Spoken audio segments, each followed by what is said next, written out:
Um, Yeah. yeah. The minute you start saying, I have started, you want to watch? There's no depth to my bad behavior. Opening a mental institution and calling it schizo or something that this is a CIA front. And the show is called, by the way, Wayward, of a young couple, and they're also expecting a child. There is a school for wayward children. Something's fishy. Is this a cult? Will they be able to save them? What is the vision and Yeah. mission of this cult? It's like David and the Goliath. Everyone is their own, like, kind of crazy here. You question everything near the end. Cut off their children, cut off their children. Yeah, you don't expect it to go where it really goes. The dynamic is very heteronormative. You're constantly scared for yourself and for the characters other than their like attractiveness. Yes. Oh, she's seeing into my soul. Tony Collette is amazing.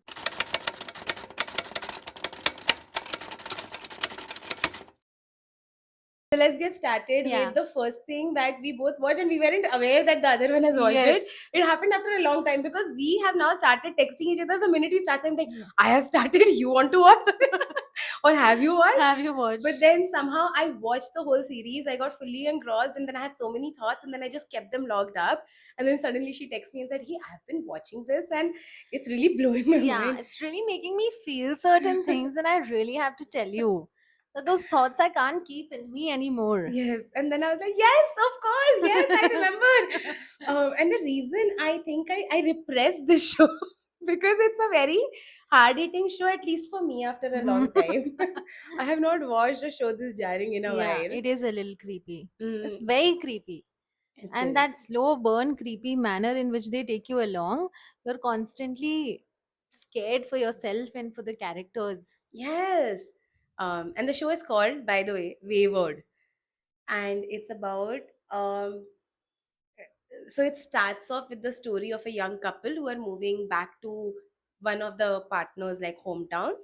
The other partner is a sheriff, and then they're trying to like build their life around that, and they're also expecting a child, so it's a lot about that. There is a school for wayward children that they have created in the community, and this sheriff partner realizes there's something's fishy. First of all, just imagine you've opened a school for wayward children and you're calling it wayward. It's very little on the nose. You're opening a mental institution and calling it schizo or something. It's a bit much, I would It's a say. bit- Little overconfident. So that then they've start identifying that there's like very weird things happening, Hmm. and then um eventually, I mean, I don't know if it's a spoiler, but they're right, like, the entire time it's a home Yeah. for wayward children which is doing weird shit. Of Yeah. course it's true. So then they start realizing, oh, it's true.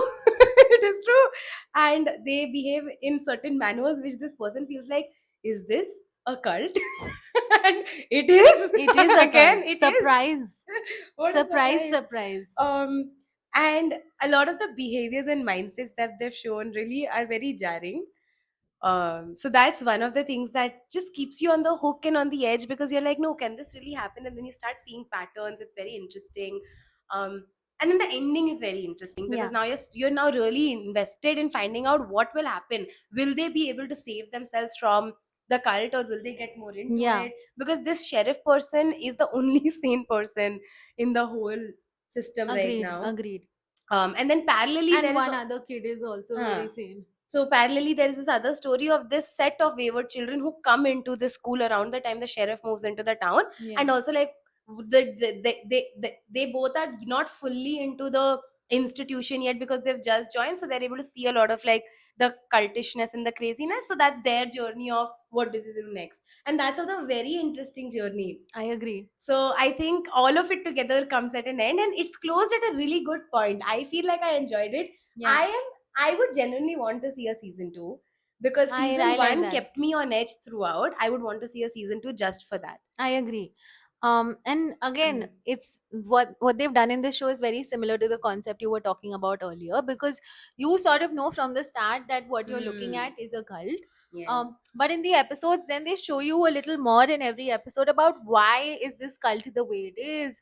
Sort Mm. of every cult, I guess, has a vision and a mission. So what is the vision and Yeah. mission of this cult, and why is it so related to like trying to fix children, and where Yes. does that ideology even come from? Because that is something they very strongly believe in. And then the town that is has settled around this school is this town called Tall Pines.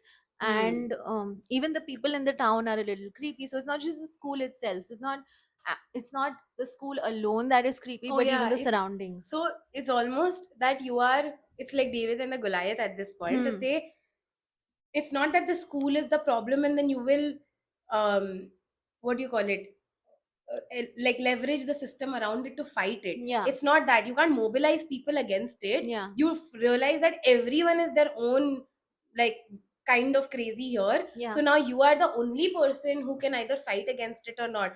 And just that quandary also is a very interesting one, I Very feel. interesting. I agree 100%. And the person, even the story of the kids who are sort of coming into the school, that Hmm. is an interesting way of showing, I guess, the backstory of the kids. Because when I Hmm. personally always look at cults and the story of cults, I often wonder, not from a lens of judgment, but from a lens of curiosity. How are these people even staying in the cult for so long? You obviously know this Hmm. is wrong. You obviously know you're being exploited. Hmm. So what is keeping you there, and what even brought you here Yeah. in the first place? So there's obviously, we all know that there is some level of trauma involved, and people Yeah. feel Yeah. lost, and people feel like they don't have a community and they don't have anyone Yeah. looking out for them, and they get that feeling in cults. But to see that in kids especially. Yes, adolescence. Yeah. And to see how the cult creates systems to keep people Yes. feeling that way. Feeling So that way. when you are going through something Hmm. really difficult, you will have those moments of doubt, insecurities, etc. But how does someone really exploit that? And I think at every episode you see a little bit more. Hmm. And because it's fictional, you don't expect it to go where it really goes. And you keep expecting something not as worse to be happening every time, Yeah, but then it does. I agree. So it does surprise you from that lens. Yeah. And to add to your point of like the backstory of the children, now here is one of the thoughts that I had. Hmm. And for this particular show, my critique, and not just this, like any show, my critique is this: whenever people want to show a more strict household, they will always pick an Asian Asian household, household. and I hate it Yeah. because you are trying to tell me, and then they will, so this is the conundrum they will show that, oh, there is this white child who has gone through trauma and is in a bad house, um and then this child is around an Asian child, and then that Asian child is now rebelling against their parents because they are obviously horrible. Yeah. And my thing is, the only way you show that they are horrible is by the fact that they are asking you for your grades, they are telling you to be in your house, and they're telling you to not be around people they consider who not good. Which is not horrible. All of these I traits are do not that all horrible. the time Yeah. with people who are not my children. I was I, I thought you would say I do that or my parents. No, no, no, you only do. Are there reasons you do it? Like you want to protect someone, or like what motivates you to do There's that? no depth to my bad behavior. Okay. It just is I how it tried. is. You tried to make me look I need to better. rehabilitate your image. My waywardness. Your favorite. No. But yes, you're I right. agree. That's such a good point. You're very true. This child who is traumatic and traumatic, who has a traumatic history, Yeah. and here the parents are just negligent, slightly negligent. Hmm. But those parents are not shown in a very very bad light, by the way, when they can be shown in a 100%. yeah, Like you mean the white kids the parents? white kids Yeah, parents. the parents who are actually negligent, and negligent is a form of child abuse, right? So It is. negligent, sorry, but they are not being shown as in a very bad light or having done something really bad, and they will show some redeeming quality around it to be able to say, oh, there is pressure on them, or they are feeling this way, etc. So there'll be something in the backstory, but for the other part of it, they are just saying, oh, it's just a strict Asian household, and that's just, oh my god, so strict. But Yeah. in reality, when you look at most Asian households, they will have certain like values around education, around who are you hanging with, around what are you spending your adolescent life doing. And of Yeah. course, not all of those restrictions that they put are necessarily good, and Yeah. I've seen it vary in intensity across like even my friend circle in Hmm. Asian households. But when I say Asian households, I mean our households. But at the same time, I don't feel like that itself is enough to villainize somebody, I agree. to be able to say, no, that itself makes them such horrible parents. And then you will add some element to it that now they have taken their child away and thrown their child in a school for the wayward children. And but you, it just kind of villainizing this Asian set of values. Yeah. Whereas what values do white people have when it comes to bringing up children, I've never understood in I've this. never understood either. um so yeah, I don't Yeah, appreciate that trope consistently at what all. the American parents have done throughout is just cut off their children, cut off their children, Yeah, cut off their they children. send them out of the house at like Yeah. 16 years old and be like, Yeah. you live in your own house, you can't stay in my house. Like, you do nothing. I recently saw another movie Hmm. called Steve, which Okay. has Killian Murphy in the lead, and he is working Oh, yes. in a school which is also meant to rehabilitate kids, Hmm. and the school is on the verge of shutting down. And this is a school that runs on like funds, like government funds. So there's a Hmm. lot of conversation around why we taking juvenile, and they're all kids who I think who are juvenile delinquents, and why we taking delinquents and spending so much taxpayer money on trying to rehabilitate them. So there's a lot of conversation around that. And there also you see a very similar thing where for white, where a lot of like white or British parents, what they're doing is just cutting their kids off, and these kids have Hmm. no system of support. The fact, and I think it also brings in a lot of conversation about this culture in the West, where at such a young age you are feeling like somebody else is better suited. And here to in Steve, for Hmm. example, Hmm. the cases are very extreme, I can but imagine. in this they have not shown such extreme cases. Hmm. In this, so yeah, Yeah. again, that's my thing. Like, if you show me a more extreme version of, let's say, an Yeah. Asian household, I will still try and figure it Yeah. out. But you don't. You show me the bare minimum in an Asian household, and then you want to sort of villainize that, Yeah. and I don't appreciate that. I agree.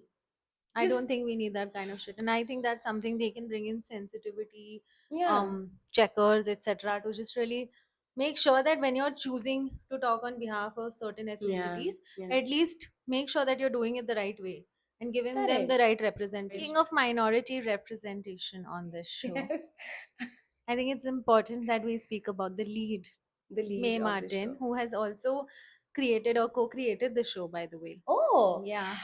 I And didn't we, know that. I was like, Oh, I knew this information would really get you going. this is so good. Yeah. Um, what I really appreciate about Mae Martin's representation. Other than their like attractiveness, Yes, which is appreciated by all. it is so appreciated. But what I really appreciate about their representation Hmm. is it's not overtly called out. It's Hmm. not made a big deal of. Yeah. The Yes. the dynamic is very heteronormative, but Yes. they've just changed something, and then now suddenly everyone's confused. Like, do we hate it? Do we not? And I'm like, that's such a good way to get I the love people it. I who love are it. trying to say no. And sorry Yeah. for No, it. please Yeah. say. Even on the show, there are a few scenes where only for some time it's spoken about where Hmm. the lead, their name is Alex. Alex. Alex. So Alex is talking about I think their medication, and they're talking about whether it's working or not. A lot of their Yeah. hormonal medication, Yeah. and it's spoken about so normally. Like it's Yes. just a part of a conversation to show what their daily life looks like, and then it moves on from there. Like Yeah. they have not unnecessarily used their sexuality to make it a big Yeah. part of Yeah.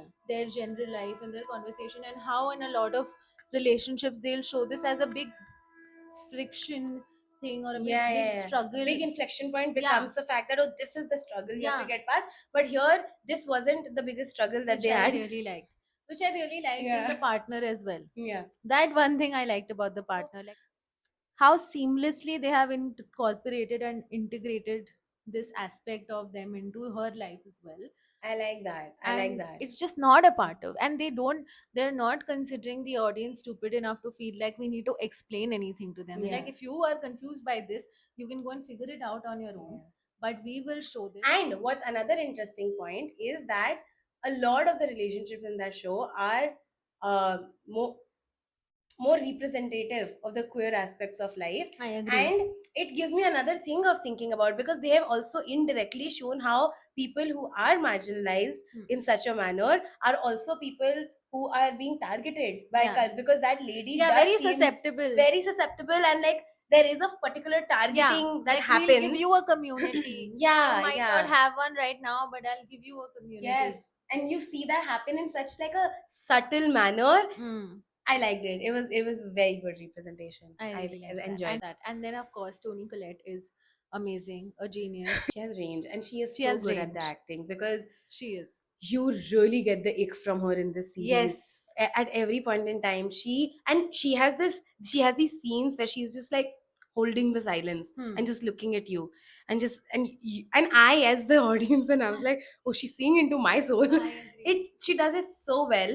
I think she's done a fantastic job Yeah. of playing a cult leader here. And I was always confused about what I felt about her. Like I felt like obviously I know she's wrong and she's horrible and all of those things, and then I would see her on screen and I would see her talking in a certain kind of way, which is how cult leaders are. They're very charming, Yeah. and I was like, wow, I'm a little cultified right now.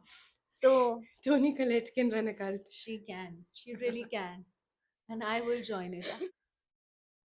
I do think, and I won't give the ending away. For me, I felt so troubled Yeah. at the end, because I feel like in my head I'm very used to a very clear cut good ending, and I Yeah. want to know like this is what it's gonna Yeah, or a be, clear cut bad ending. or a clear cut bad ending. Yeah. And something ambiguous makes me sit with it, makes me feel, and that's why I just repressed it. I was like, I don't want to spend more time on this. I love it, but if I think more about this, I will go crazy. But a thought provoking show is But it's a whatever. very thought provoking show, Yeah. because you question everything near the end, right? You Yeah. question um Toni Collette as the cult leader, and you question whether she's really bad, or whether something like they also show her backstory, Yeah, and then you're thinking, oh, do I now feel for this antagonist that Yeah. I've been rooting against the And whole time? are all of us just bad people waiting to be in bad situations? Yeah. And then you also start seeing that, oh, there are people who really want to be in the cult and the community, and who enjoy being there. And then you start questioning, oh, is it really that bad if they are getting happiness out of it? And do they really need to be saved, even though you feel really strongly that they should be? But do they, and how do you save them? So that's another conversation. And then there's that third element of saying, how do you really trust people um, when some of their intentions and value systems are not matching with yours? And You don't. You don't You is don't. what I say. But I get what you're Yeah, trying to say. That doesn't play out in practicality. it doesn't Always. play out in Yeah. practicality, but they've shown it in a, like, it's a good question to ask Yeah, of us in a series. I agree. So I was just taken aback, and I was like, wow, I need to ask myself some questions. I agree. It was a good show overall. Mm. Very 8 on 10 for me. Yeah. Yeah.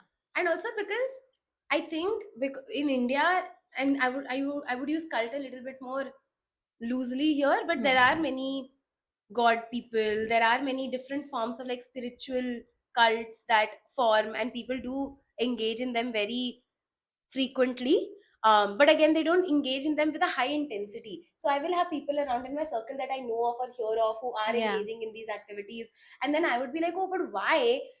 Yeah, and then these cults have these whatever, like organizations have Yeah. large volumes, like you said. Yes. So it's like not like you just exactly what you said. Everyone's not engaging in with like high intensity, so you don't get to hear stories as much. You'll get Yeah. to hear some, but then those will be straight up jarring. कि Yes. 100 लोगों का murder हो गया, उनकी bodies and Correct. Bones मिले पास में पड़े हुए, तो Yeah. वैसी चीजें सुनने और को इसीलिए मिलती हैं। होते लाइट टच वंस की, अरे उन्होंने तो इतने पैसे दे दिए वहां, हाँ, और ये हो गया। मनी लॉन्ड्रिंग चल रहा है, okay, No, not and even money laundering. You will hear कि अरे उस रिश्तेदार ने देखो वहां जाके इतने हाँ। पैसे दान कर दिए, वो तो देखो किसमें विश्वास करते हैं, like things like that you will hear. okay. Money laundering, yes. Apologies. My dad has once told me for some organization that this is a CIA front. Said, okay, you're really crazy. Girl, tone it down. You never know now, though. You never know. When I saw this, I was Yeah. like, I would never know. He's always telling me things like this. It's a bit We much. will get your dad on the podcast, Yes. and you'll tell him, tell the world now. Tell the world. I like it. Yeah. Yeah. Oh, That's a cut. That's the real. that is the real.